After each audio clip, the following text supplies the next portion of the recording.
हरे कृष्णा। आज हम गोवर्धन महाराज की गोद में राधा कुंड में खड़े हैं। गोवर्धन महाराज की परिक्रमा करके आज हम राधा कुंड में आए हैं। ये बहुत ही पवित्र और बहुत ही सुंदर जगह है। इसी जगह पे ब्रह्म मध्व गौड़ी संप्रदाय के जो 6 गोस्वामी हुए, उसमें से एक गोस्वामी श्री रघुनाथ दास गोस्वामी की ये भजन कुटीर है। आज से कम 500 सवा 500 साल पहले रघुनाथ दास गोस्वामी का जन्म कृष्णपुर गांव में पश्चिम बंगाल में हुआ था। और उस वक्त वहाँ पे वो गांव में 2 भाई रहते थे। एक का नाम था हिरण्य और दूसरे का नाम था गोवर्धन दास। और हिरण्य दास को कोई भी संतान नहीं था। उसका भाई है गोवर्धन दास, उसको संतान में मात्र एक लौती संतान रघुनाथ दास ही थी। तो बहुत ही धनाढ़ परिवार में से उसका पालन पोषण हुआ था रघुनाथ दास जी का। तो उस वक्त वो जब छोटे थे तब उसकी शिक्षा के लिए उसके बहुत ही महान पंडित के द्वारा उसको संस्कृत सीखने के लिए भेजा था। तब वहाँ पे जो शिक्षा के लिए भेजा था, वहाँ पे चैतन्य महाप्रभु के जो प्रिय शिष्य है हरिदास, उसका वहाँ पे बार बार आना जाना रहता था। तब बचपन से ही रघुनाथ को हरिदास का बहुत ही उसका मिलन होता था, उसका संग उसको प्राप्त होता था। बचपन से ही उसको हृदय में एक छोटी सी चिंगारी हरिदास के द्वारा भक्ति की उसके हृदय में चली गई थी। तो धीरे धीरे जब वो बड़े हुए तब वो उसके गांव में मतलब अद्वैत आचार्य के घर पे चैतन्य महाप्रभु का आगमन हुआ। तब रघुनाथ जी ने उसके पिताजी का आज्ञा लेकर वहाँ पे वो गए और चैतन्य महाप्रभु का दर्शन पाके उसके अंदर एक भक्ति की नई चिंगारी जल उठी। फिर वो घर पे तो आ गए मगर उसका मन घर पे लगा नहीं। वो बार बार चैतन्य महाप्रभु को मिलने की प्रचेष्टा करते, घर से भाग जाने की कोशिश करते। कई बार वो घर से भाग गए मगर उसको गोवर्धन दास के सेवकों के द्वारा उसको फिर वापस लाके उसको वहाँ पे बिठा देते थे। ऐसे बार बार ऐसी गलती होने से बाद हिरण्यदास उसके चाचा और गोवर्धन दास ने ऐसा नक्की किया कि रघुनाथ जी बहुत ही भक्ति में चला जाएगा, इससे अच्छा है कोई अच्छी स्त्री हो उसके साथ, कोई कन्या हो उसके साथ उसको विवाह कर दिया जाए। बाद में बहुत ही सुंदर रूपवती स्त्री से रघुनाथ जी की शादी की जाती है। और वो कहते हैं ना कि जो एक पूरे संसार के बंधन को सूखी तिनके की तरह जो तोड़ने की क्षमता रखता है, उसको शादी का बंधन कोई बांध नहीं सका। फिर भी वो चैतन्य महाप्रभु को मिलने के लिए बार बार घर से भाग जाने लगे। फिर उसने रघुनाथ जी को बांध देने की, वो पागल की तरह बांध देते थे। फिर गोवर्धन दास को अच्छा नहीं लगा कि ऐसे लड़के को बांध के नहीं रखना चाहिए, फिर वो बांधना बंद कर दिया मगर उसके पीछे चौकीदार सैनिक लगा दिए। फिर एक बार रघुनाथ जी पे कृपा होती है और वो भागने में सफल होते हैं और भाग के जगन्नाथपुरी में चले जाते हैं। फिर जगन्नाथपुरी जाके वो सिंह द्वार करके एक द्वार है, वहाँ पे वो भिक्षा मांगने लगते हैं। मगर वहाँ के सब जो लोग हैं उसको पता चलता है कि बहुत ही धनाढ़ परिवार में से आ रहे हैं, तो उसको भिक्षा में माल पूड़ी देने लगते हैं। फिर रघुनाथ जी को ऐसा लगता है कि अरे यहाँ पे तो ये भिक्षा में माल पूड़ी देने लगे, तो फिर वो बाद में वहाँ जगह बदल देते हैं। फिर वहाँ से जाते हैं कोई अन्य क्षेत्र है भंडारा, वहाँ पे बाजू में जाके भिक्षा मांगने लगते हैं। यहाँ पे जगन्नाथ जी उसको, गोवर्धन दास जी उसको बहुत ही ढूंढते हैं।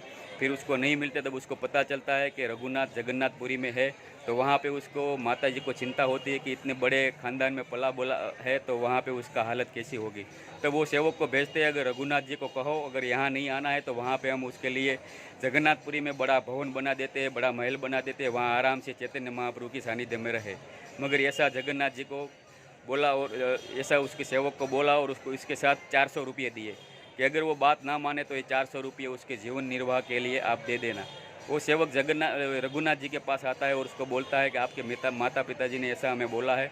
तब रघुनाथ जी वो उसकी सारी सुविधा लेने से मना कर देते हैं, मगर उसका माता पिता का सम्मान रखने के लिए वो 400 रुपये स्वीकार करते हैं। और वो 400 रुपये का पूरा जगन्नाथपुरी में भंडारा लगा देते हैं, अपने लिए एक पैसा भी खर्च नहीं करते।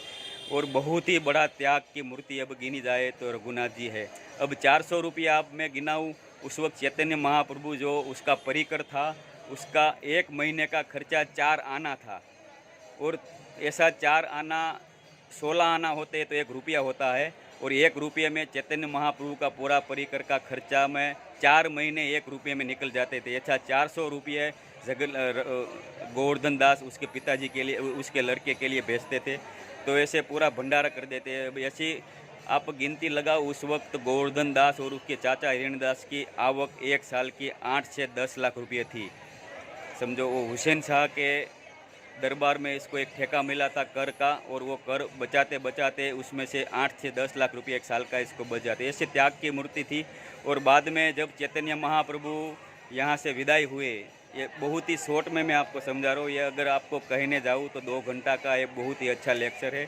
बाद में जब चैतन्य महाप्रभु अंतर्ध्यान हुए, तब वो राधा कुंड में आके, इसी जगह पे राधा कुंड में आके रहने लगे, और यहाँ पे उसने भजन कुटीर बनाई, और बहुत ही अच्छी तरह से भजन कुटीर बनाई है। और यहाँ पे आप कभी भी आओ तो दर्शन कीजिएगा, क्योंकि बहुत ही अच्छे गोस्वामी है, बहुत ही अच्छा भजन किया। और यहाँ पे आके वो सिर्फ एक जो अपनी मुट्ठी खोबे में, मतलब जो हथेली में आए उतनी सांस पीकर वो यहाँ पे गुजारा करते थे। बाकी अन्न जल कुछ भी नहीं लेते थे, सिर्फ सांस पी के ही वो अपना यहाँ गुजारा करते थे।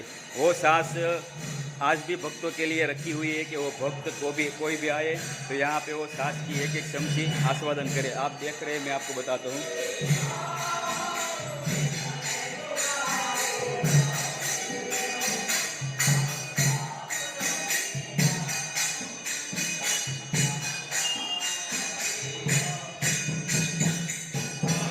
ये सांस का कटोरा है जो रघुनाथ जी यहाँ पे पूरे राधा कुंड में घूम के सिर्फ एक ही बार सांस अपनी हथेली में आए उतनी सांस वो पीते थे। आज अभी भी वो छाछ यहाँ पे रखी हुई है कि भक्त आए उसका आस्वादन कर सकते हैं। बहुत ही सुंदर रघुनाथ जी का है। देखो, भजन कुटीर थी, यहाँ पे 24 घंटे अखंड हरिनाम संकीर्तन होते हैं। तो ऐसे पावन दर्शन आप कभी आओ, बहुत ही अच्छा दर्शन कीजिए। आज राधा हम यहाँ पे खड़े तो ऐसा लग रहा है कि बस यहाँ पे माला करते रहो, बैठे रहो, और साथ में ऐसा भी लगता है कि कुछ यहाँ पे वाइब्रेशन है जो रघुनाथ गोस्वामी हमारे पास है, ऐसा ही लगता है हमें। हम भक्तों को कभी भी यहाँ आए तो ये गोस्वामी के पास बैठ के एक माला करनी चाहिए, क्योंकि उसका वाइब्रेशन आज भी हमारे शरीर में वो कंपन पैदा करता है कि हम भी अभी रघुनाथ गोस्वामी के पास बैठ के माला कर रहे हैं। तो बहुत ही सुंदर है, आप जरूर यहाँ आए, राधा कुंड में माला कीजिए। हरे कृष्ण कृष्ण कृष्ण हरे हरे, हरे राम राम राम हरे। श्री प्रभुपाद महाराज की जय। निताय गौर हरि प्रेमा।